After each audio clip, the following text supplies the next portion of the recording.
Monday, December 7th. And let's get right to it, my friends.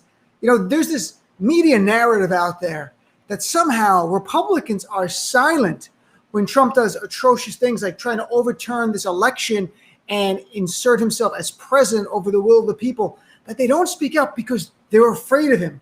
Please, and my friends in the media, I especially beg you, please stop saying that. That's not right. The GOP is silent because they agree with Trump. They want the power. They do not believe in our democratic process. I'm not being hyperbolic. I'll go through it in a second, based on experts charting the GOP's descent into authoritarianism, and I would say actually into fascism, or at least we're really fascist adjacent at the very least. But look what's going on. It's been a month since the election. Donald Trump soundly lost. There's no debating it.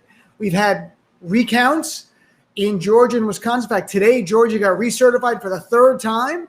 You've had Donald Trump file lawsuits in state after state and in federal court. And he's lost them all except for one, which was a minor one, but nothing to do with the fraud, because he's not been able to make a showing of fraud to change his election results.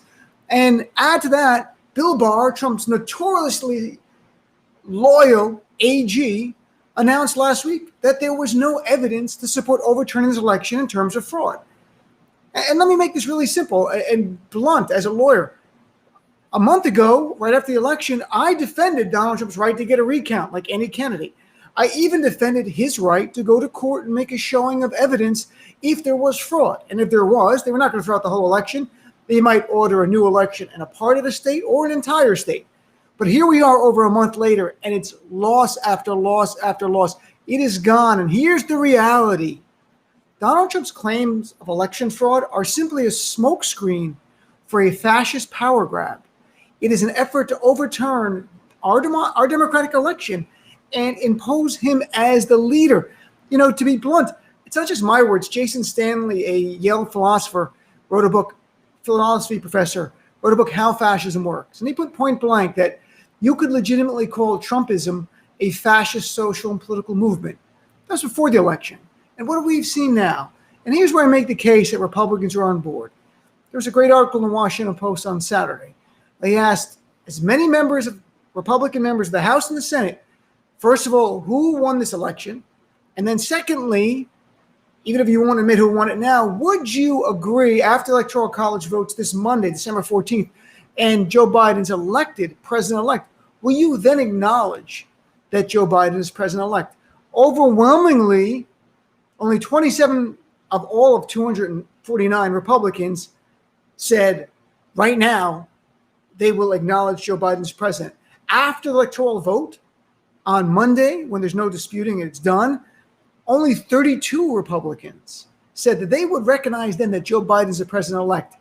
And you've got this, and I just watched minutes ago, well-intentioned people on TV going, the Republicans are so afraid of Donald Trump. Please see this for what this is. This is not a scenario where they're actually afraid of a lame duck Republican. This is really an effort to embrace authoritarianism and usher in fascism they could. And fascism, simply put, and it's not hard to understand. It's not like a complex term like socialism or communism.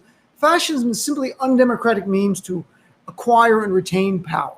There's different ways of doing it, and Trump as president has touched every box, from turning people against each other to hyper-nationalism to demonizing minorities.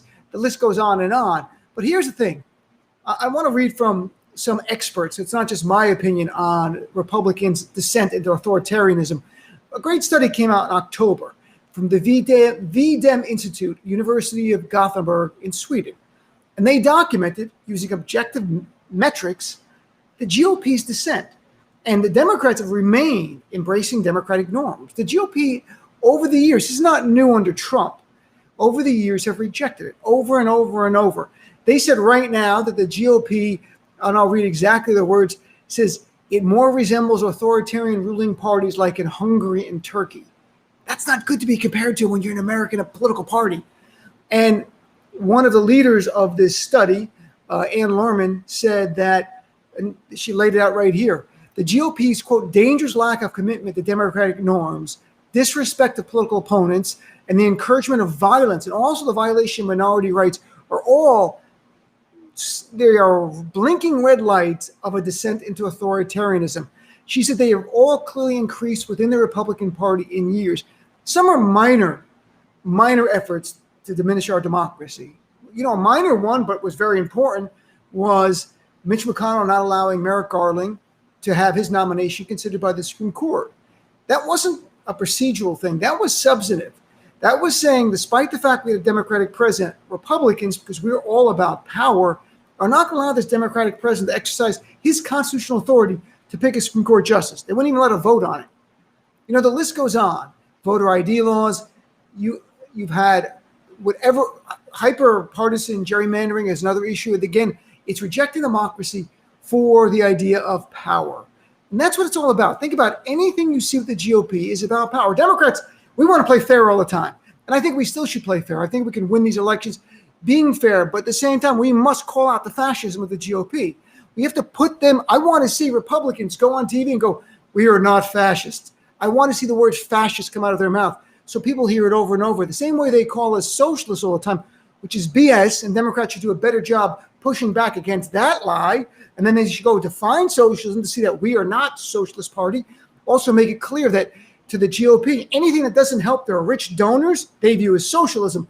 Then make the case the GOP is the party of fascism and make it academically, because most people don't know what that term means. It seems like an over-the-top word. You know, when you doubt, there's no doubt in my view that the GOP is on board with this power grab.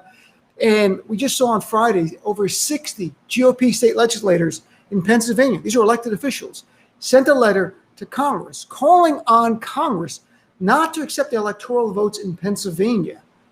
And the reasons they listed have all been dismissed by the courts already. There's no good faith basis for any of them. But it's not about a good faith basis. It's not about the court system. It's not about democracy. It's about power at all costs. It's rejecting democratic norms to retain power. That's what fascism looks like in the 20th century. In 2020, it's not tanks in the street. This is the reality. And, you know, you had Donald Trump Saturday have his rally, which was really, you take a step back and think about it. You had the sitting president of the United States, who clearly lost an election, hold a rally where he had thousands of people chant 4 more years for a man who lost, as he demonized and tried to delegitimize this election. If you read about that in another country, what would be your reaction? You saw a leader in another country clearly lost, but going on and lying about fraud all over the country. You'd go, wow, that's not really a robust democracy anymore. Wow, that country is backsliding into authoritarianism. Wow, that country looks like it's on the verge of fascism. And you know what? All of your observations would be 100% correct, because that is what Donald Trump is trying to usher in here. It is not over the top to call them fascists. It is academically correct. If you feel uncomfortable with fascists, use authoritarian, use un-American. To me, that's maybe the key word in all of this. So they had the rally Saturday. There's Kelly Loeffler and David Perdue, the Republicans, sitting Republicans, senators. When they spoke at the rally, did they push back on Trump's lies? Of course not.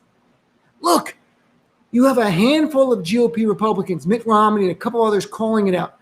Overwhelmingly on the other side, you have Republicans defending this, defending a coup, defending a political coup to overturn an election. It's time Democrats step up. It's time Democrats stop taking the high road.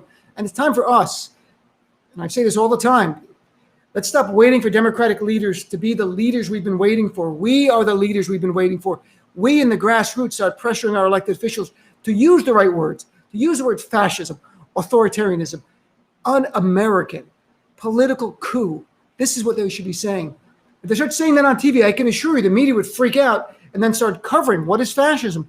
And our fellow Americans would learn what they're doing is un-American. It's undemocratic. So tonight on my show, we'll talk about it even more if Congressman Ted Lieu joining us, and radio host and journalist, my friend Rick Unger. My show is live 6 to 9 p.m. on channel 127, Sirius XM. It's free trials all the time. Go to the website, get a free trial. Not only tune in, call in. Be a part of our family. We got a lot to do. Trump is gone January 20th. Nothing can save him. Feel good about that. He's gone. But you want progress? Stay active. That's what my show is dedicated to. Staying active so that we can have progress to make this country better. Thanks for tuning in to tonight's preview of the Dean Obeidallah Show.